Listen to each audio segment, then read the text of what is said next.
చాలా టైర్ అయిపోయానండి ఆ రోజు. బాగా ఒళ్ళంతా అలసిపోయినట్టు అయిపోయింది. మా అబ్బాయి వచ్చి పడుకునేవాడికి 11:30, 12 అయింది రాత్రి. ఈ రూమ్లోనే ఇక్కడే నేను ఇంట్లో కూర్చున్నాను, వాడు అట్లా కూర్చున్నాడు. తొందర పడుకోండి, పొద్దున్న 5 లేవాలి, బెంగళూరు వెళ్ళాలన్నాడు. ఏంట్రా మరి ఇవాళ ఏంటో బద్ధకంగా ఉందిరా, 2 గంటల నా నిద్ర లేకుండా చేస్తాం, ఫ్లైట్ అంటే 2-3 గంటల ముందు లేవాలి, ఎలా రా అబ్బాయి అనుకుంటున్నా అని అన్నా. అసలు మీ గురించి మీరు ఏమనుకుంటున్నారు అన్నాడు. నాకేం తెలియదురా అన్న. అదే మీ సక్సెస్ అన్నాడు. ఓకే, మీ గురించి మీకేం తెలియకపోవడమే మీ సక్సెస్ అన్నాడు. అది మీ దానికి సమాధానం. అదే మీరు చాలా తెలివితేటలుగా చెప్పారు దీన్ని. అది మంచి సందర్భమే అన్డౌటెడ్గా. ఎందుకంటే నేను మిమ్మల్ని బాగా, మీ కాంబినేషన్స్ అన్ని నేను బాగా ఫాలో అయినవాడిని. మీరు, బ్రహ్మానందం గారు, బాబు మోహన్ గారు, వీళ్ళందరినీ, ఈవి సత్యనారాయణ గారు రావడం, మళ్ళీ ఆయన కెరీర్ కూడా జారడం లాస్ట్ డేస్లో, ఇవన్నీ చూశాను నేను. మీరు అన్నది కరెక్ట్. ఎందుకంటే మీదంతా కూడా గుడ్డెద్దు చేయిలో పడిందని అలా వెళ్ళిపోతున్నారు, అంతే వెళ్ళిపోయారు. మీ మీద మీకేమీ ప్రాపర్ ఇది లేదు. కానీ మీరు అవతల వాళ్ళని అనేటప్పుడు మాత్రం కత్తి వజ్రాయుధం వెళ్ళి పేక కోసేసి లాంటి స్టేట్మెంట్లు ఇచ్చేవారు.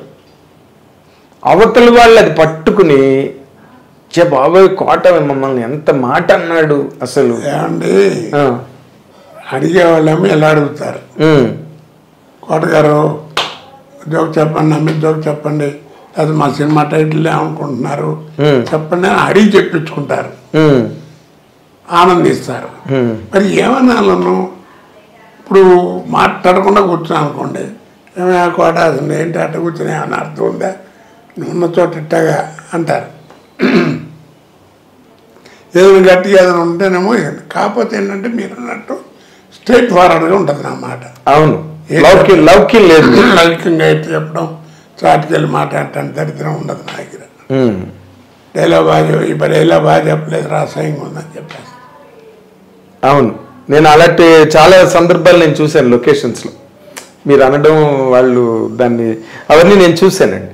బట్ వాళ్ళు కూడా పాపం కోటగారు చెప్పారంటే ఇది ఉంది విషయం అనుకుంటారు తప్ప, అంటే నేను పర్సనల్ క్యారెక్టర్ గురించి పెద్ద మాట్లాడినండి.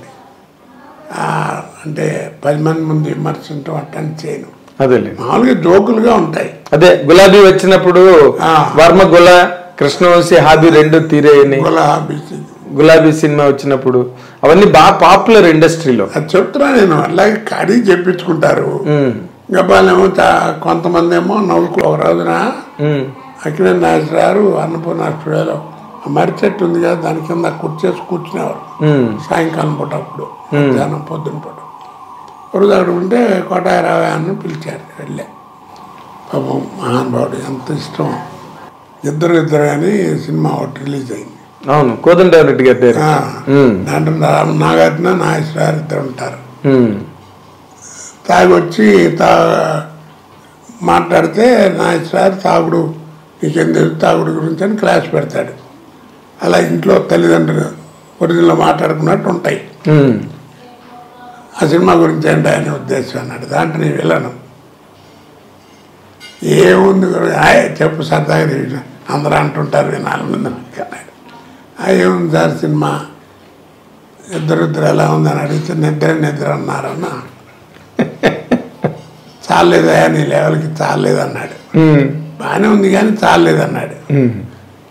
చేతిలో మామిడి మండ ఒకటి చిన్నది పట్టుకుని ఇలా అనుకుంటూ మాట్లాడుతున్నాం, ఇది లెవెల్కి చాలేదు అన్నాడు.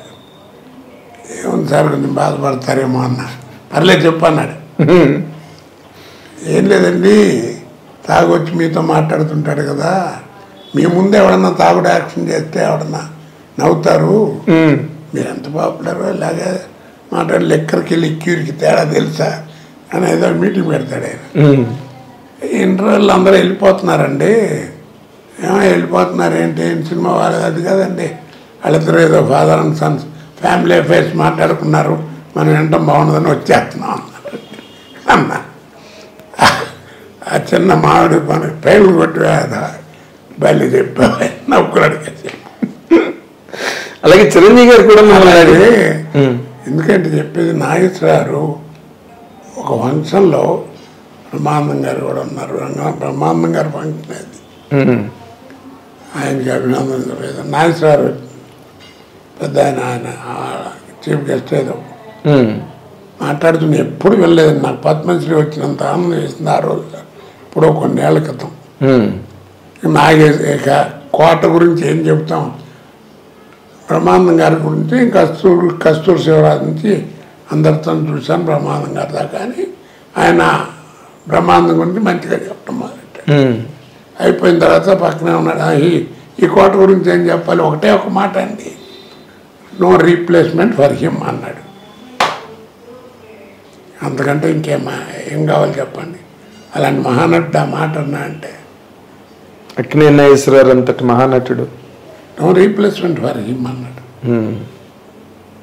మీరు కూడా అలాగే ఫీల్ అవుతారండి?